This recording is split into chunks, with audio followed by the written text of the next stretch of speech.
Welcome, Mr. Tharoor, to Hyderabad. Thanks, Kavitha. I hope you've had a wonderful time at Falaknuma. You've got a great city that you're representing in Parliament. It is a wonderful town, and sometime around maybe all of us can show you a much better Hyderabad.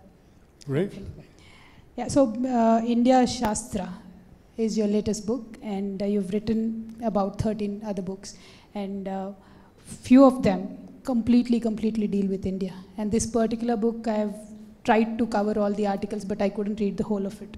But then since anybody ever looks at you, we kind of always are reminded about foreign policy. Because India has taken note of you when you actually ran for the Secretary General of the UN, and we really wish you would have won that.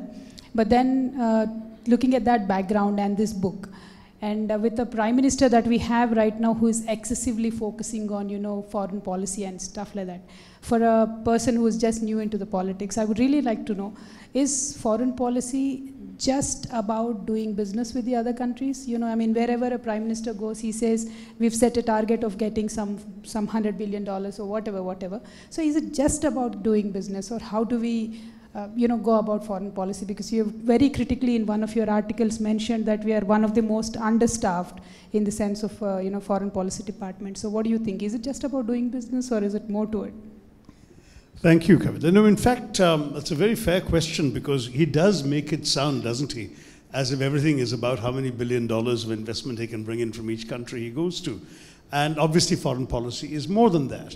But yes, it is also that. And to some degree, for many years in the past, our foreign policy had appeared to be detached from the practical concerns of our development. There was a very concrete change brought about by the UPA when Prime Minister Manmohan Singh actually started articulating a view of foreign policy in the service of the country's development.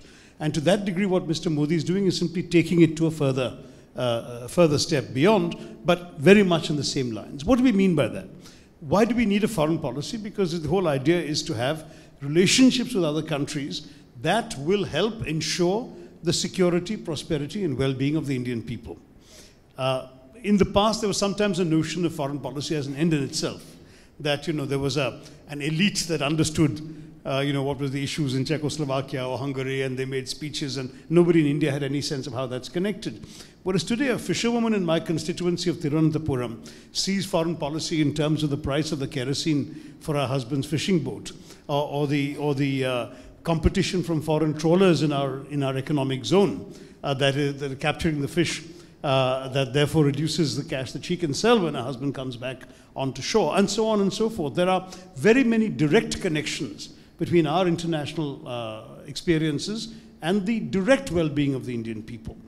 We clearly, for example, as I've articulated in my previous book, Pax Indica, India and the World of the 21st Century, we need to promote good relations with countries that are sources of investment in India, because growth and development are so fundamental for us that we can't afford to antagonize sources of investment. Similarly, energy security is a major priority because our energy demands keep going up. So that explains the great importance of our relationship with oil-producing countries and other sources of energy security. Increasingly, as our population becomes more middle class and starts demanding more foodstuffs, we also need, therefore, good relations with countries that could be sources of food security, and so on. So I don't disagree with Mr. Modi in that there is a need for us to be conscious of the economic dimensions of foreign policy. But I will stress that we had already begun this path in the UPA era, and that perhaps the articulation of it is going a bit too far right now.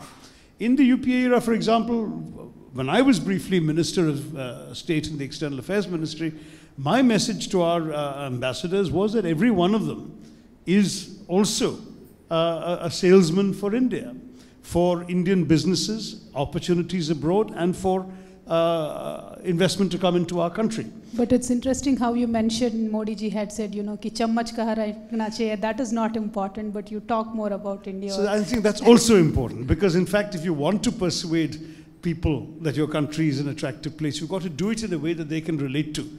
So if you don't know ki chammach kaha rakhe or plate kaise hoga or glass kahan pakadna hai, but those things that he said you should ignore. If you ignore that, you simply come across as gauche and uncultured, and the others don't take you seriously. So the trappings of diplomacy, the protocol and alcohol kind of jokes, are also necessary, because that's what smooths the lubricates, if you like, the message. But the message, of course, has to be a solid one, and the economic part of the message is important for us. I mean, there was a time when it was assumed that all that mattered for an ambassador was to attend every cocktail party and reception and send cables back about the latest political gossip. But the truth is that that's something that you can get off the internet these days. Every ambassador now has to be much more conscious of marketing India to a foreign audience. Thank you so much.